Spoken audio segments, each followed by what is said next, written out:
Selamat datang di saluran pembelajaran bahasa Indonesia. Pada video kali ini, kita akan membahas topik yang sangat penting dalam penulisan akademik, yaitu kutipan dan bibliografi.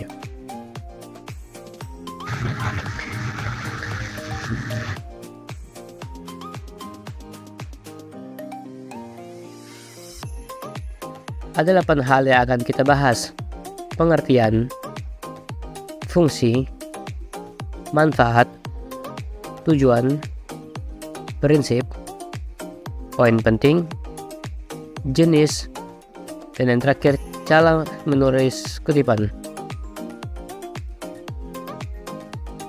Pembahasan kali ini tentunya saya tidak sendiri.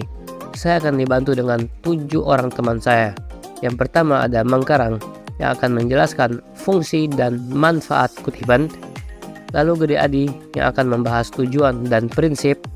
Lalu ada Ino yang akan membahas poin penting dan jenis kutipan. Selanjutnya ada Ilham yang akan membahas cara menulis kutipan dan dilanjutkan dengan pengertian bibliografi. Lalu ada Weda yang akan membahas fungsi dan manfaat bibliografi. Dan selanjutnya ada Dharma yang akan membahas tujuan dan unsur biografi. Dan yang terakhir ada Adi Putra yang akan membahas gaya penulisan dan jenis bibliografi. Kutipan adalah kalimat yang dipinjam dari pengarang, penulis terdahulu, atau tokoh terkenal yang ditemukan dalam buku, surat kabar, majalah, dan sumber media lainnya. Kutipan ditandai dengan tanda kutip.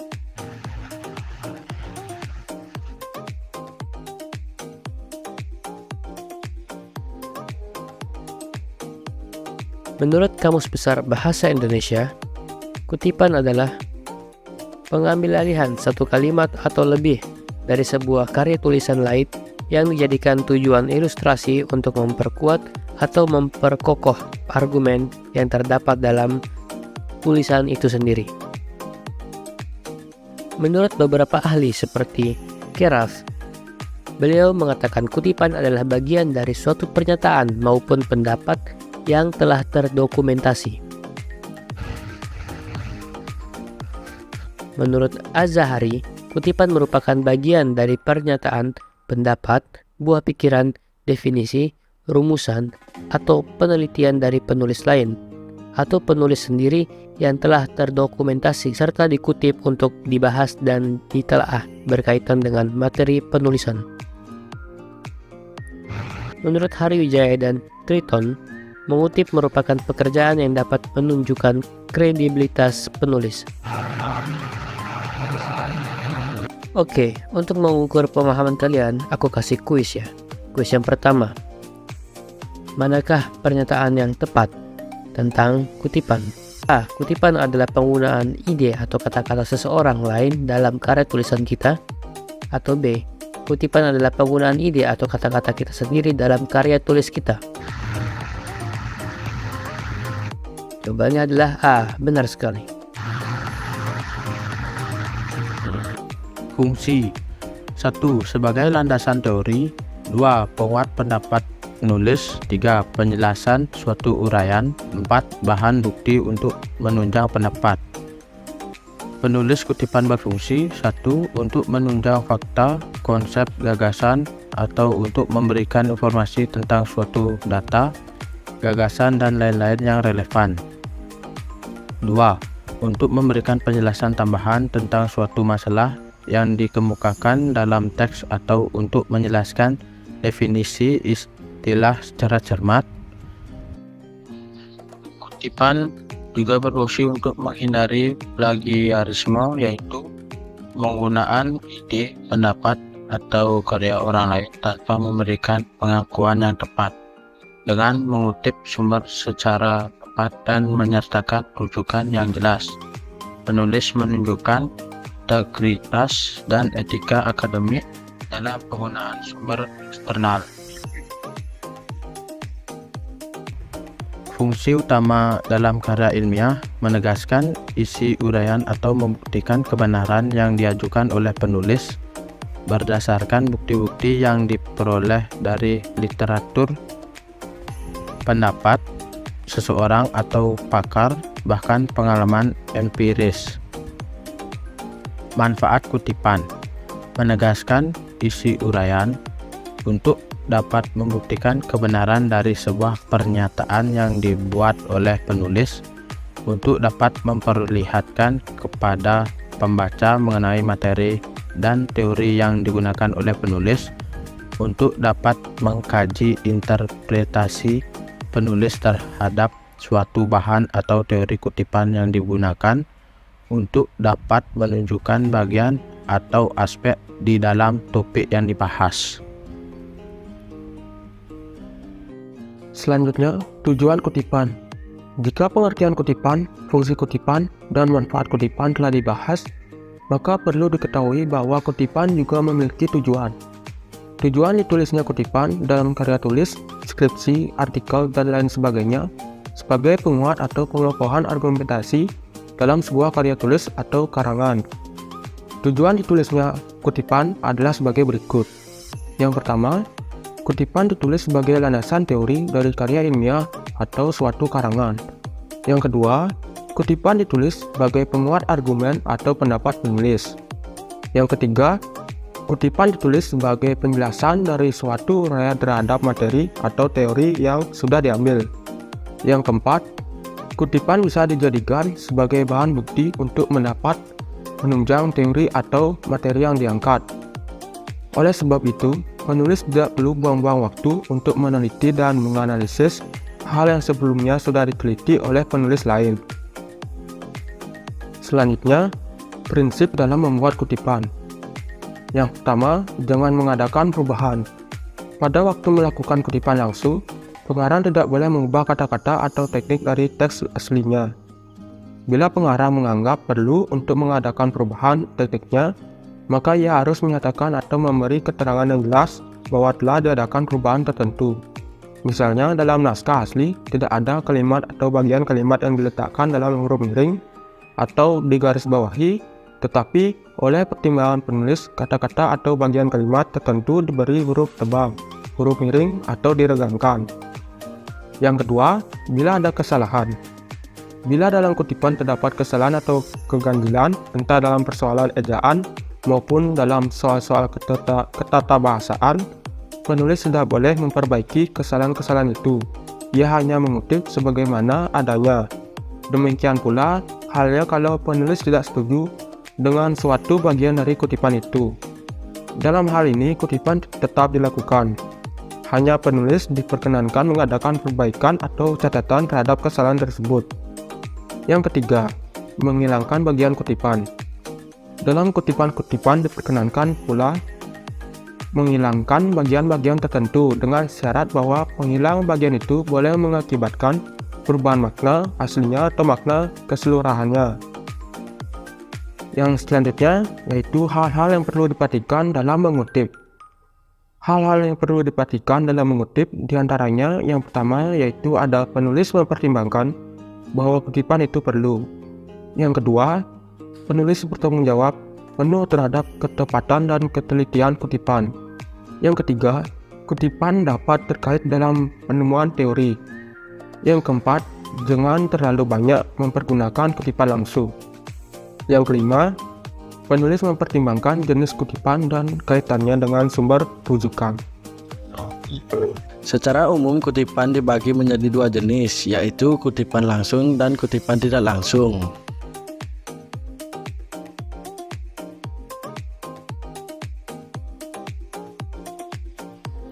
Kutipan langsung. Pengertian kutipan langsung merupakan suatu penggunaan kutipan yang dilakukan oleh penulis dengan cara menulis kembali pendapat, pikiran, ide, atau gagasan orang lain yang sama persis dengan aslinya.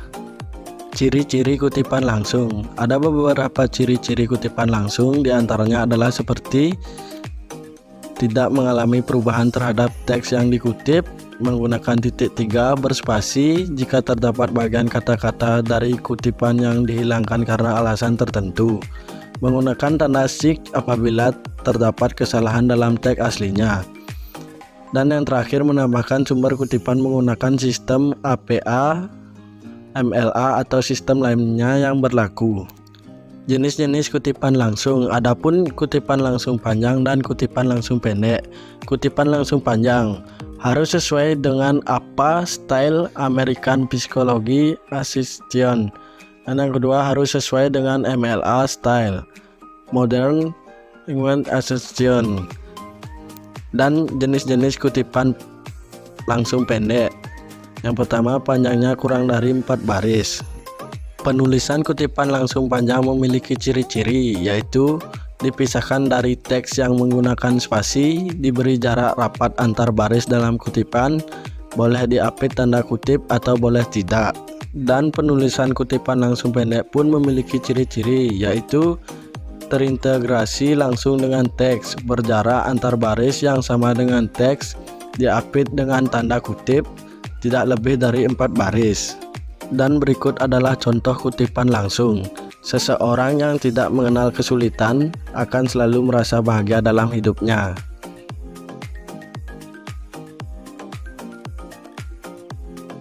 Berikut adalah kutipan tidak langsung.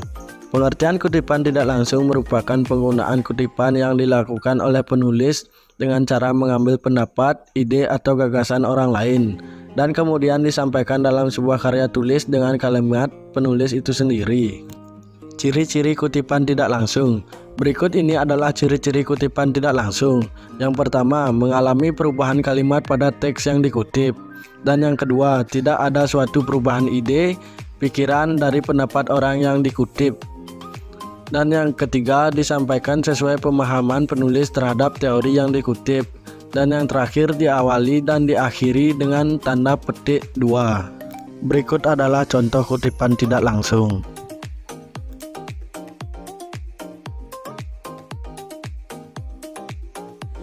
Cara menulis kutipan dibagi menjadi 2, yaitu kutipan langsung panjang dan kutipan langsung pendek.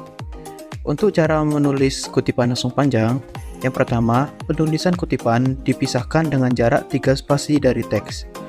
Yang kedua, jarak antar baris kutipan adalah 1 spasi. Ketiga, kutipan boleh diapit dengan tanda kutip atau petik 2 atau tidak. Keempat, setelah kutipan, beri keterangan atau sumber pengambilan kutipannya. Selanjutnya, untuk cara menulis kutipan langsung pendek. Yang pertama, kalimat kutipan harus diintegrasikan dengan teks. Yang kedua, jarak antar baris kutipan adalah 2 spasi. Ketiga, kutipan diapit dengan tanda kutip atau petik 2. Keempat, setelah kutipan, tulis sumber lengkap dengan nama pengarang, tahun terbit, dan nomor halaman di dalam tanda kurung.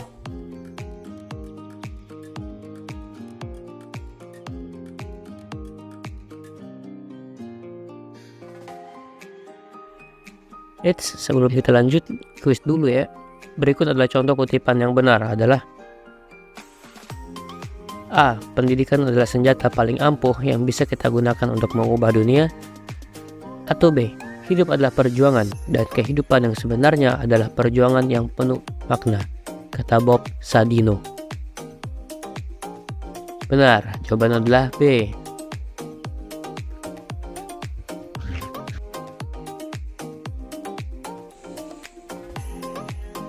Pengertian bibliografi. Kata bibliografi sendiri berasal dari bahasa Yunani, yakni biblion yang artinya buku, sementara graphein yang artinya menulis. Maka kata bibliografi secara harfiah adalah penulisan buku. Bibliografi adalah daftar pustaka yang mencakup isi dan deskripsi suatu buku, meliputi judul, pengarang, edisi, cetakan, kota terbit, penerbit, tahun terbit, jumlah halaman, ukuran tinggi buku, dan ISBN, atau yang biasa disebut dengan International Standard Book Number. Adapun pengertian bibliografi menurut KBBI, yang mana bibliografi adalah daftar buku atau karangan yang merupakan sumber rujukan dari sebuah tulisan atau karangan atau daftar tentang suatu subjek ilmu. Bibliografi disebut juga sebagai daftar pustaka.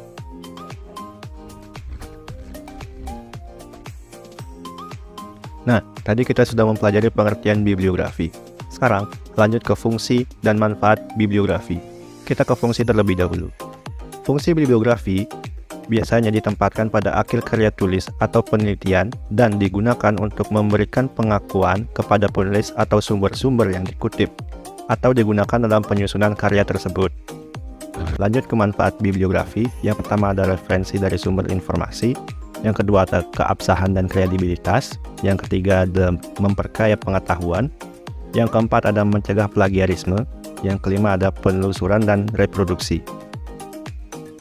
Selanjutnya tujuan bibliografi. Tujuan utama bibliografi adalah untuk memberikan informasi yang memadai kepada pembaca agar mereka dapat melacak sumber referensi yang digunakan dan memverifikasi keaslian informasi yang disajikan dalam karya.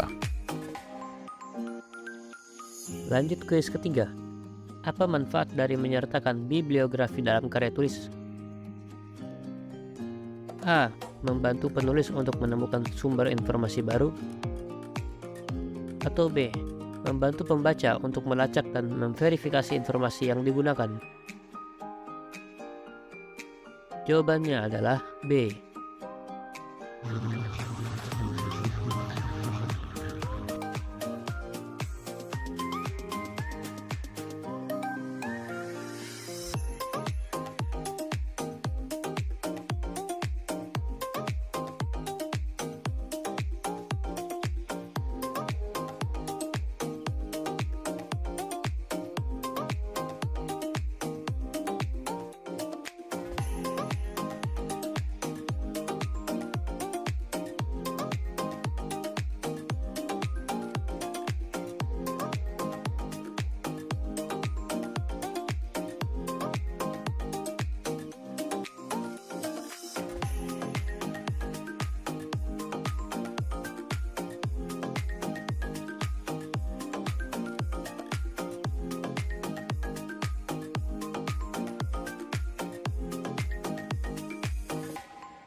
Selanjutnya, unsur-unsur bibliografi.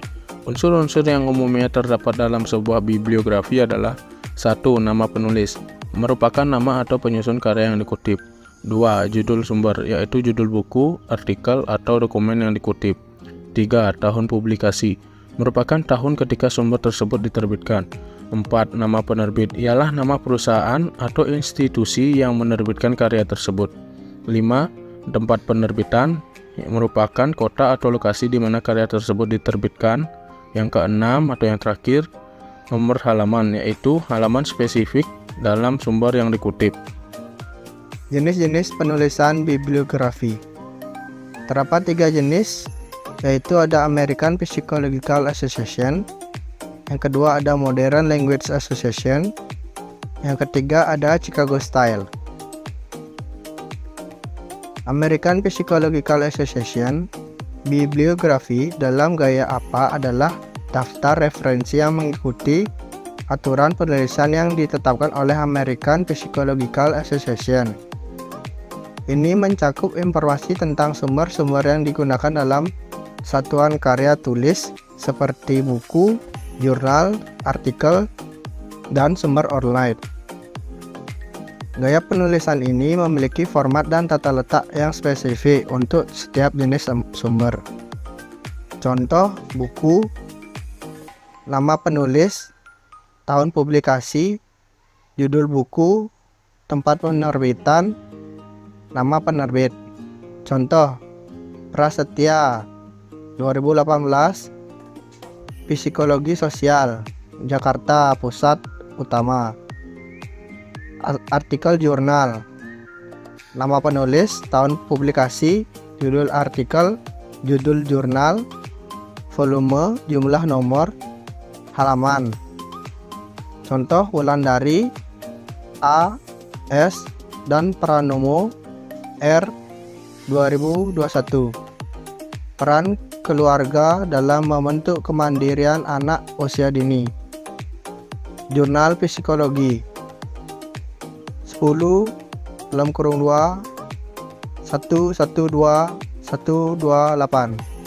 Artikel dalam buku, nama penulis, tahun publikasi, judul artikel, dalam nama editor ed, judul buku, halaman, tempat penerbitan, nama penerbit, Ari Bowo D 2020. Pendekatan pembelajaran aktif dalam pembelajaran bahasa Indonesia, dalam W.S. Prayitno ed. Metode pembelajaran bahasa Indonesia, halaman 67 sampai 82. Jakarta, PT Pustaka Mandiri. Modern Language Association. Bibliografi dalam gaya MLA. Modern Language Association adalah daftar referensi yang mengikuti aturan penulisan yang ditetapkan oleh MLA. Gaya ini umumnya digunakan dalam bidang humaniora, sastra, dan ilmu sosial. Bibliografi MLA mencakup informasi tentang sumber-sumber yang digunakan dalam suatu karya tulis, seperti buku, jurnal, artikel, dan sumber online. Gaya penulisan ini memiliki format dan tata letak yang spesifik untuk setiap jenis sumber. Dalam bibliografi MLA, setiap entry referensi biasanya dimulai dengan nama penulis, diikuti oleh judul sumber, informasi penerbitan, dan elemen tambahan seperti nomor halaman atau URL jika relevan. Nama penulis dalam bibliografi MLA biasanya diurutkan berdasarkan nama keluarga penulis. Contoh, buku, nama penulis, judul buku, penerbit, tahun publikasi. Contoh, Prasetya Adi, Psikologi Sosial, Pustaka Utama 2018. Artikel jurnal, nama penulis, judul artikel, judul jurnal, volume, nomor, tahun publikasi, halaman. Contoh, Johnson Amanda, dampak olahraga terhadap kesehatan mental, Jurnal Psikologi, Vol 25, nomor 2, 2018, halaman 45 sampai 60. Artikel dalam buku. Oke, Nama lanjut penulis, kuis keempat. Judul artikel, Apa perbedaan judul antara gaya buku, penulisan bibliografi disunting oleh MLA nama dan editor, HPA? penerbit, tahun publikasi, halaman. A. Gaya penulisan nama Contoh, penulis dan Brown, tahun publikasi dalam Sarah, teks. Dampak media sosial terhadap Atau B. masyarakat, Gaya penulisan media urutan sosial entry dan dalam pengaruhnya. daftar bibliografi. disunting oleh Robert Jones, ABC, Jawabannya adalah B. Publishing 2015, halaman 67 sampai 82. Chicago Untuk gaya Style. penulisan Gaya bibliografi Chicago dipilih adalah berdasarkan gaya bidang penulisan akademik. dan kutipan yang Untuk bidang biasa akademik, ilmu digunakan sosial dalam dan penelitian psikologi akademik menggunakan gaya dan American penerbitan Psychological ilmiah. Association. Gaya ini dikembangkan oleh Sedangkan University untuk of bidang Chicago akademik, Press humaniora dan dan bahasa memiliki menggunakan dua variasi gaya utama yaitu Modern Chicago Language Style Note Association. and Bibliography dan Chicago Lalu, Style Untuk bidang Author akademik, ilmu alam dan Bibliografi teknik dalam menggunakan gaya penulisan Chicago berbasis Style jurnal Note and seperti Bibliography Institute of adalah Electrical daftar and referensi yang Electronics mencakup Engineers semua sumber yang untuk dikutip bidang atau teknik digunakan dan dalam sebuah karya Institute of tulis. Electrical and Daftar Electronics pustaka Engineers Computer disusun menurut Society abjad Style berdasarkan untuk bidang nama ilmu penulis komputer. atau nama sumber, Lalu, tergantung pilihan ada juga penulis. gaya penulisan seperti Dalam catatan American gaya Chemical Chicago Style Note Society and untuk bidang kimia Bibliography, dan sumber dikutip di Council of catatan Science kaki Editors atau untuk di bidang akhir sains setiap alam halaman atau secara bab. umum. Sedangkan bibliografi memberikan rincian Lalu, lengkap dari setiap ada juga sumber yang dikutip bidang dalam teks. akademik, Setiap sejarah dan entry studi bibliografi budaya mencakup informasi menggunakan seperti gaya nama Chicago, penulis, terutama nama Chicago sumber, Style Notes informasi and publikasi, Bibliography. dan halaman.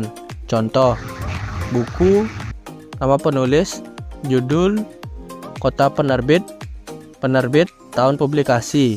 Contoh, Prasetya Adi, Psikologi Sosial, Jakarta, Pustaka Utama, 2018. Artikel jurnal, nama penulis, judul artikel, judul jurnal, volume, nomor, tahun publikasi, halaman. Contoh, Johnson, Amanda, dampak olahraga terhadap kesehatan mental, jurnal Psikologi 25, nomor 2, 2018, 45-60.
Jenis bibliografi.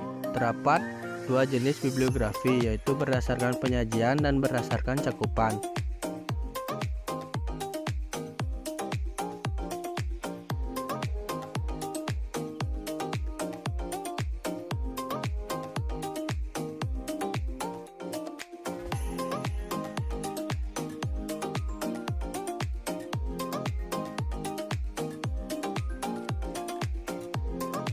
Yang pertama, berdasarkan penyajian. Bibliografi deskriptif adalah jenis yang paling singkat namun paling lengkap.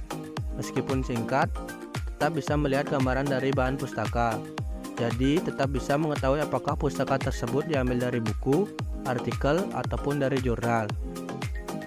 Yang kedua, ada bibliografi evaluatif. Sementara yang dimaksud dengan bibliografi evaluatif adalah jenis yang sama lengkap. Hanya saja setiap bibliografi disertai dengan evaluasi tentang bahan pustaka itu. Adapun bentuk bibliografi evaluatif yaitu berisi penilaian terhadap isi bahan pustaka atau artikel. Yang kedua, berdasarkan cakupan.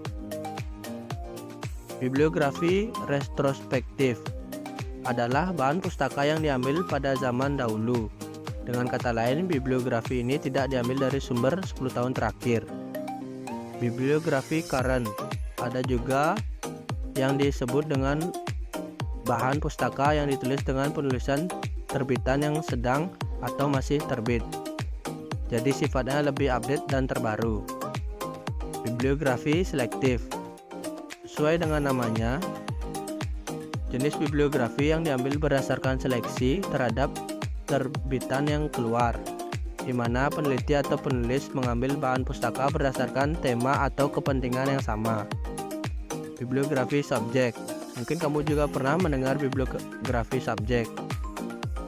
Adalah bibliografi yang diambil atau ditulis berdasarkan bidang ilmu dan subjek tertentu sesuai dengan subjek penelitian, penulis atau peneliti. Bibliografi nasional. Ada juga yang dimaksud dengan bibliografi nasional, yaitu bahan pustaka yang diterbitkan dari satu negara maupun daerah regional tertentu, misalnya Amerika, Eropa, ataupun dari nasional Indonesia. Kuis yang terakhir, apa hubungan antara bibliografi dan kutipan dalam sebuah karya tulis? Apakah A. Bibliografi memberikan informasi tentang sumber-sumber yang dikutip dalam karya tulis? Atau B. Kutipan mengacu pada daftar bibliografi yang disertakan dalam karya tulis? Jawabannya adalah A. Kesimpulan dari video pembelajaran kali ini adalah kutipan dan bibliografi memiliki peran penting dalam penulisan akademik. Kutipan digunakan untuk mendukung argumen penulis dengan mengacu pada sumber-sumber eksternal. Sementara bibliografi berfungsi sebagai daftar referensi yang mencakup semua sumber yang digunakan. Dengan menggunakan kutipan yang tepat dan menyusun bibliografi dengan baik, penulis dapat memberikan legitimasi pada argumen mereka, meningkatkan keandalan karya tulis, dan memastikan transparansi dalam penggunaan sumber. Penting bagi penulis untuk memahami dan menerapkan prinsip-prinsip kutipan dan bibliografi secara konsisten, guna menghasilkan karya tulis yang akurat dan dapat dipertanggungjawabkan.